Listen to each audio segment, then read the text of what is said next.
Hey folks, Joyland Roofing here, and it's a little windy. I don't know if it's if you're hearing bad quality or not. I hope not.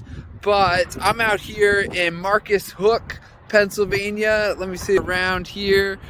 Delaware River is out that way, right there. Let's see if you can see the bridge right there. Out by Philly, about 30 minutes or so away from Philly.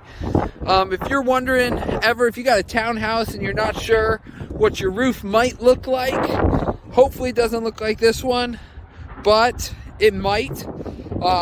Bring you up here to the front of this and just kind of see if we can show you here. That's one layer of roof.